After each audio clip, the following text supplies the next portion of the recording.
Amigos, qué gusto dar la bienvenida nuevamente en nuestro programa al doctor César Cárdenas. Él es neurólogo clínico, especialista en el área de trastornos del sueño y además es el vicepresidente de la Asociación Latinoamericana del Sueño.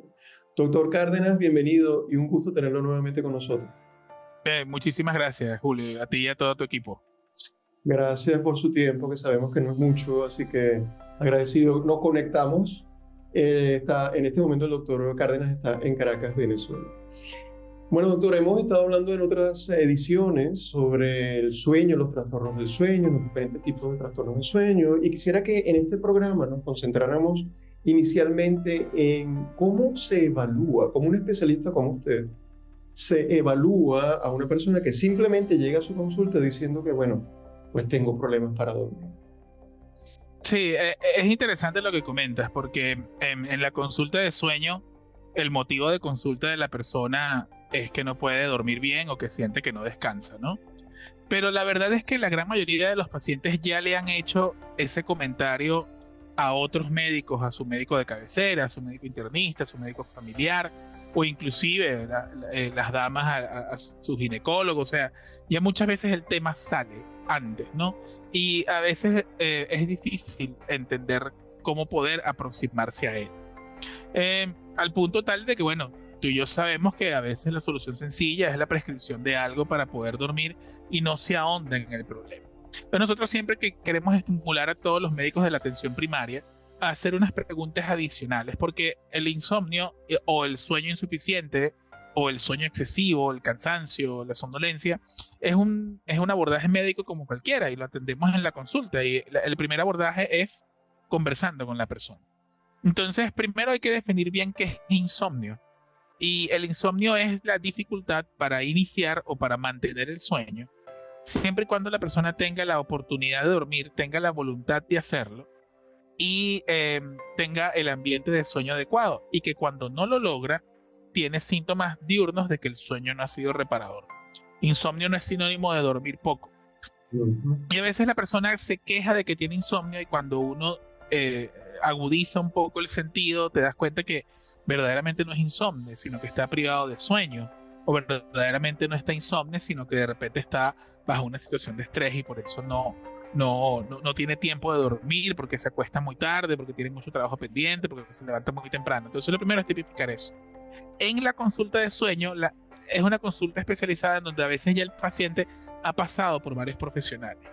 Pero cuando la persona va a la consulta de sueño, tiene como una expectativa de que, bueno, ¿qué examen me van a hacer especial? Y cuando uno le dice, mire, la verdad es que lo que vamos a hacer es sentarnos a conversar sobre sus síntomas, examinarlo y hacer un diagnóstico, como en cualquier consulta médica, la persona se queda un poco, ¿sabes?, estupefacta, ¿no?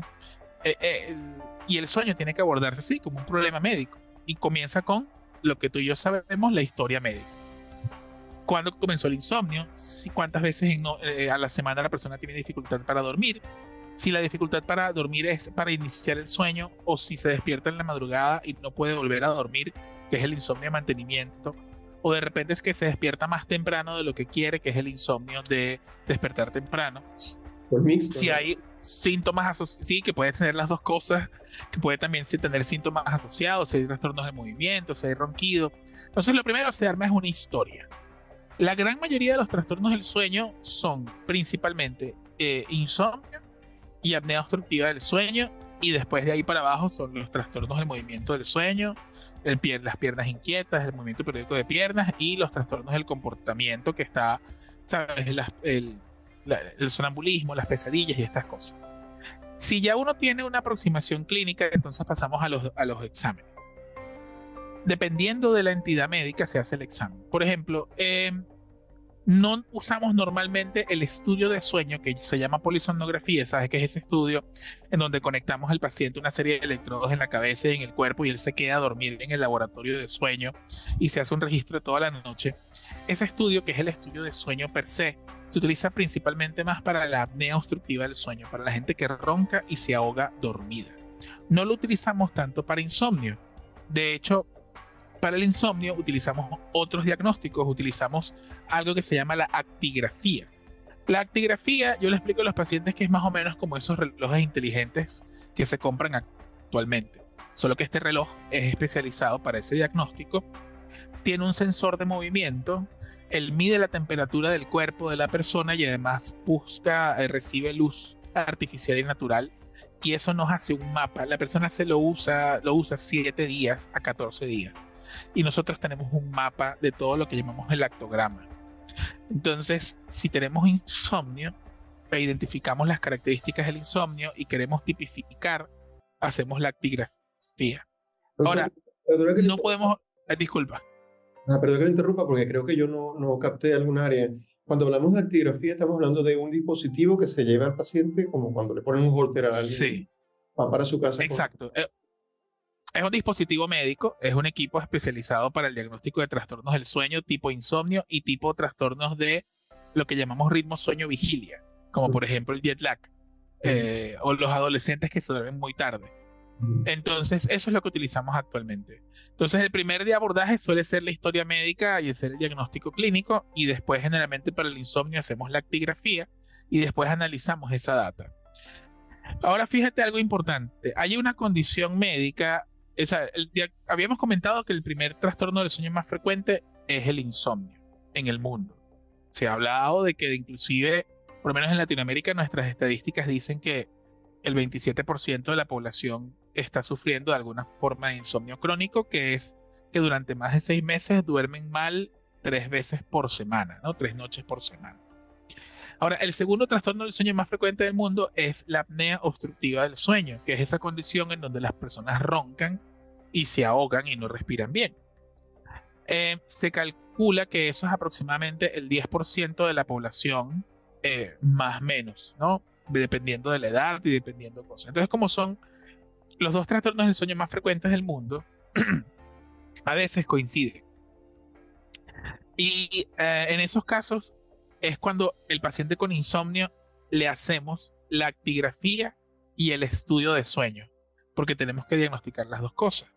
Eso se llama, sí, el polisomnograma, la actigrafía y el estudio de sueño o polisomnografía.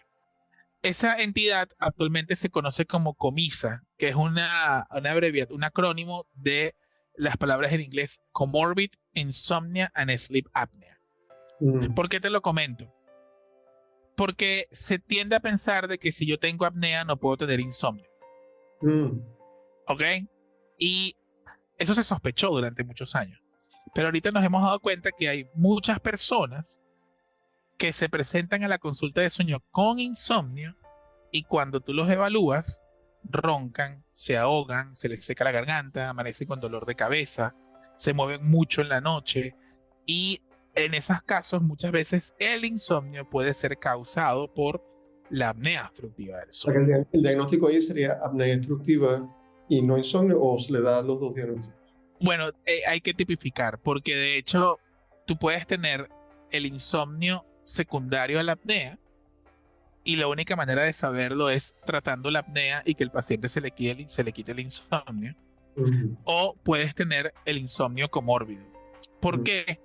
Bueno, porque a veces pasa, te voy a dar un ejemplo. Hay personas que habíamos conversado en el programa pasado lo que es la personalidad predisponente para insomnio, ¿no? El individuo hipervigilante, sobrepreocupado, perfeccionista, metódico, rígido, estas características de personalidad. Y a veces ellos sufren insomnio de vez en cuando, pero no es algo que de repente se convierta en algo crónico, pero a veces llegan a ciertas edades en donde desarrollan apnea del sueño y la apnea del sueño comienza a hacerles dormir mal. Entonces, como sienten que no descansan, comienzan a preocuparse por dormir. Habíamos hablado de que esos pacientes se preocupan por dormir y como se preocupan por dormir, no duermen. Y entonces el que era insomnio, que comienza a hacer apnea, se le empeora el insomnio. Y a veces llegan con una lista de pastillas, porque han intentado esta, y lo que está ocurriendo verdaderamente es que sí, es verdad, ha tenido insomnio antes en su vida, pero este insomnio es por la apnea. Y no, si no se ha diagnosticado la apnea del sueño, pues se está tratando el insomnio y evidentemente no. Estaba pensando, doctor, también, y hace un ratito, de esto cuando usted habló de los tipos de insomnio, pero hay personas que, por ejemplo, dicen, no puedo dormir, duermo 3, 4 horas nada más, pero resulta que en el día duermen 6 horas. ¿Esto estaría de todas maneras definido como un insomnio o bueno, al final del día duerme más horas que usted y que yo? Ok, se podría considerar que la queja es de insomnio, o sea, la persona se queja de insomnio, pero cuando uno hace el diagnóstico, verdaderamente lo hablamos que eso es un patrón, que es un desorden del ritmo sueño-vigilia que llamamos de ese, se llama free running. Ahorita no me acuerdo cómo sería la expresión en español. Es que la persona no tiene como establecimientos adecuados de horarios. Entonces, su queja es de insomnio, pero verdaderamente es un trastorno del ritmo sueño-vigilia, del ritmo circadiano. ¿Ok? Y el tratamiento de esto generalmente es elementos de conducta y de comportamiento. Te voy a dar un ejemplo que quizás se hace un poco más práctico, que pasa mucho con el adulto mayor. Sabes que el adulto mayor, a medida que va avanzando en edad, comienza a necesitar menos horas de sueño en la noche y más horas de sueño en el día. O sea, el ser humano tiene un sueño bifásico, una siesta corta en el día y un sueño largo en la noche, es lo convencional. Pero el adulto mayor comienza a necesitar más sueño en el día y a veces no duermen en esas siestas, entonces comienzan a acostarse temprano. Son las 8 y me voy a dormir. Son las 9 y me voy a dormir. Entonces lo llevan a la consulta porque, mire, doctor, yo quiero que usted le ponga algo a mi papá para que duerma, porque él se está levantando a las 3 de la mañana y no duerme más. Y entonces tiene insomnio. Entonces cuando uno se pone a hacer el análisis del paciente y uno ve y dice, ya, pero ¿a qué hora se cuesta usted, señor? No, ya, yo a las 8 estoy cansado, yo me voy a dormir. 1, 8, 9, 10, 11, 12, 1, 2. Más que Durmió me- 7 horas. Durmió 7 horas. Y a esa edad, tiene 85 años, no va a dormir más de 7 horas. Entonces, la queja es de insomnio, sí, pero verdaderamente lo que eso es un desorden de fase adelantada de sueño. El señor está pagando su cuota de sueño porque se está durmiendo a las 8. Entonces, esta corrección no es con medicamentos, no es con examen en especial, sino es este señor está necesitando siesta probablemente a media mañana de 20 minutos, a media tarde de 20 minutos, para dormirse como temprano a las 10, 10 y media y que sea, sabes tú, 10, 11, 12, 1, 2, 3, 4 y se para a las 5, 6 porque de hecho no van a dormir más de 7 horas. Entonces, una cosa es la queja de insomnio y otra cosa es el diagnóstico. Y por ejemplo, ahí está la expectativa de que esta persona de 90 años se duerma a las 8 y se levante a las 6 de la mañana. Eso son 10 horas. Eso lo hacen los adolescentes y más nadie. Entonces uno le dice a los pacientes, mire, primero vamos a revisar qué está pasando y la higiene de sueño que hablábamos la otra vez y todo esto. Bueno, creo que no lo terminamos de especificar la higiene del sueño, sería interesante, pero doctor, ahora que usted habló de la siesta, porque esto es un tema también que a veces surge en el pensamiento popular, digamos. Eh, He oído de recomendación de un poco en la línea que usted decía, mira, las siestas deben ser de 20, de 30 minutos, no deben ser de 2 horas, de 3 horas. Eh, Claro, ¿Cuán saludable y cuál es el tiempo realmente, y si es realmente saludable hacer dieta, sí, quería decir siestas? siesta. Mira, tú sabes que la evidencia científica de que si la siesta es buena o no, no está sólida, ¿no? Eh, Porque han salido algunos trabajos que dicen que, sabes, que la gente que duerme siestas lo han relacionado no por causalidad, sino que aparentemente está relacionado con algunos riesgos cardiovasculares. Eh, lo que se sabe de la siesta es lo siguiente. La siesta es cronobiológica. O sea, el reloj biológico humano pide la siesta. ¿Ok? Pero esto es aproximadamente en un 70% de la población. Porque hay un porcentaje, hay un 30% de la población que cuando duerme siesta, la siesta le genera desagrado. Le da dolor de cabeza, obnubilación mental, irritabilidad y les cae pesadísimo. No se ha sabido exactamente por qué, pero se recomienda, de hecho, profesionalmente, que la gente que tiende a sentir que la siesta le genera desagrado, que no la haga. Se conoce que el reloj biológico humano necesita una siesta corta durante el día. Sí, son 20, 30 minutos, máximo, máximo 1 hora. ¿Por qué? Porque resulta que hay algo que se llama la presión de sueño, que es toda esta cantidad de sustancias que se van generando en el día y que se almacenan en el cuerpo. Y si tú limpias esas sustancias, digo, limpias muy entre comillas esas sustancias en exceso, tú vas a disminuir tu presión de sueño para la noche y por lo tanto no vas a necesitar dormir tantas horas, porque las horas del día se suman. O sea, si tú duermes 2 horas en la tarde, en la noche probablemente no vas a necesitar más de 5 o 6 horas. La siesta tiene un componente cultural. O sea, si culturalmente en tu ciudad, en donde tú vives, se duerme la siesta y a ti te provoca dormir siesta y tú sientes que la siesta te cae bien, es bueno que lo hagas. 20, 30, máximo 45 minutos. Pero no hay negativa en contra de ella, excepto que tú sientas que cuando te levantas de ella te sientes mal. En Europa se acostumbra regularmente esas siestas. Doctor, me gustaría que volviéramos unos minutos atrás y que nos explicara con un poquito más de detalle con qué se va a encontrar un paciente cuando le indican que le van a hacer una polisomnografía.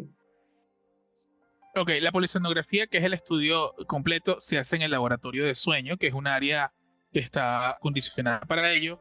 No es una habitación generalmente de clínica o hospital, es una cama convencional, una habitación que procuramos que sea cómoda como un hotel. El paciente se le conectan una serie de electrodos en el cuerpo, a nivel de cabeza, a nivel del rostro, y se colocan unas bandas para ver cómo es la respiración en la noche y un saturómetro bastante parecido a los que utilizábamos en todas estas cuestiones del COVID y todo eso, ¿no? Y la persona se queda a dormir en el laboratorio de sueño. Hay un técnico que está presente y él ve desde el monitor afuera de la habitación todo lo que está ocurriendo y lo que hacemos es registrar todas las variables corporales, físicas, biológicas de la persona mientras está dormido para poder hacer el diagnóstico. Después esa información es pasada por algunos programas de computadora y uno mide cómo durmió la persona, qué tan profundo durmió, cuánto hizo de sueño REM, que si soñaba, si no soñaba, etcétera, etcétera, y con eso podemos hacer unas mediciones, obtener un diagnóstico. Hay un estudio que se hace que llamamos poligrafía respiratoria, que es como portátil que va a la casa, que la persona se lo coloca y se lo lleva. Pero ese se utiliza exclusivamente para pacientes que tienen alta sospecha de apnea obstructiva del sueño y que no necesitan un estudio completo. Entonces todo depende del caso. Ok, doctor, sin duda los resultados, bueno, lo primero que me viene a la mente además, que lo he oído, de la persona dice que yo no voy a poder dormir si no me dan una pastilla, yo no voy a dormir con estos cables y con todas estas cosas que me han puesto. ¿Se utilizan medicamentos a veces? A veces sí, generalmente se cumple el medicamento que necesita el paciente, a veces utilizamos algo de melatonina o algún hipnótico inductor de sueño, pero la gran mayoría de la gente cree que no va a dormir y sí duerme. Sí, siempre va a haber alguna modificación, lo llamamos first night effect o efecto de primera noche, digamos que ya la variabilidad de riesgo de que pueda no dormir adecuadamente está calculada. Claro. Entonces, así la persona no duerme del todo bien, todo para nosotros es información. Sin duda, el resultado de este examen guía, me imagino, para lo que es la intervención y el tratamiento, el diagnóstico y la intervención y tratamiento, ¿no? Para pacientes con problemas del sueño.